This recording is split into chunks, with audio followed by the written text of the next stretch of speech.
নমস্কার বন্ধুরা, আমি চিত্রা। আমার হেসেলের আজকের রান্না চিংড়ি মাছ আর ইলিশ মাছ দিয়ে জিরের ঝাল। এখানে আমি চিংড়ি মাছ আর ইলিশ মাছ নিয়ে নিয়েছি। আমি প্রথমে ভালো করে নুন হলুদ মাখিয়ে নিয়েছি। এবার চিংড়ি মাছগুলোকে আমি এই যে জল ফুটতে দিয়েছি, এর মধ্যে 5 মিনিট ফোটাবো। এই দেখুন, চিংড়ি মাছগুলোকে আমি ওই ফুটন্ত জলের মধ্যে দিয়ে দিয়েছি।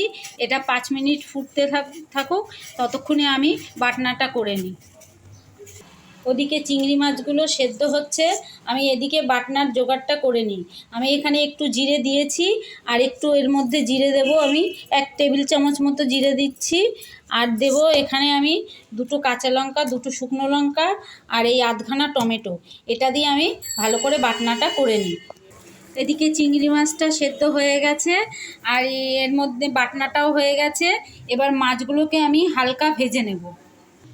এই রান্নাটায় আমি পুরোপুরি সর্ষের তেল ব্যবহার করব। এদিকে কড়াতে আমি তেল গরম করতে দিয়ে দিয়েছি, তেলটাও গরম হয়ে গেছে। এবার আমি মাছগুলোকে ভেজে নিই।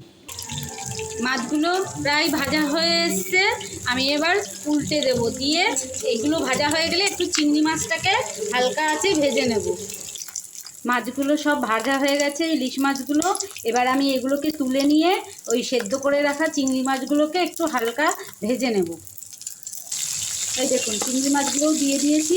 এবার এগুলোকে ভেজে নিয়ে তারপরে মাছগুলো, ইলিশ মাছ ভাজাগুলোকে এর মধ্যে দিয়ে দেবো। এই দেখুন, আমি ইলিশ মাছগুলোকেও দিয়ে দিয়েছি।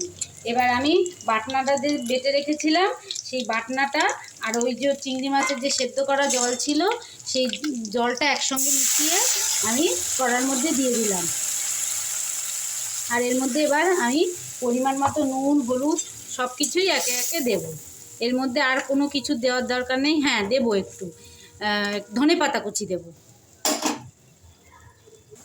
এই ঝোলটা ফুটে উঠেছে। এবার আমি এর মধ্যে একটা লঙ্কা দিলাম, আর একটুখানি হলুদ দেব। নুন হলুদটা আপনারা পরিমাণ বুঝে দেবেন। এই দেখুন, আমি একটু হলুদ দিলাম। আর এবার একটু লবণ দেব। লবণটাও পরিমাণ বুঝেই দিতে হবে। এবার এটা ভালো করে ফুটে গেলে একটু শুকোলো আপনাদেরকে দেখাচ্ছি। একটু ভালো করে ফুটে শুকো, একদম তৈরি হয়ে গেছে জিরের ঝাল। এবার আমি এটা নামিয়ে নিয়ে ওপরে একটু ধনেপাতা ছড়িয়ে দেব। জিরে পাতা দিয়ে ঝাল একদম তৈরি হয়ে গেছে। এবার আমি একে একে করে কড়া থেকে নামিয়ে নিচ্ছি। এই দেখুন, একে একে করে সব আমি নামিয়ে নিচ্ছি। এবার আমি নামিয়ে এর ওপরে একটু ধনেপাতা দিয়ে দেবো।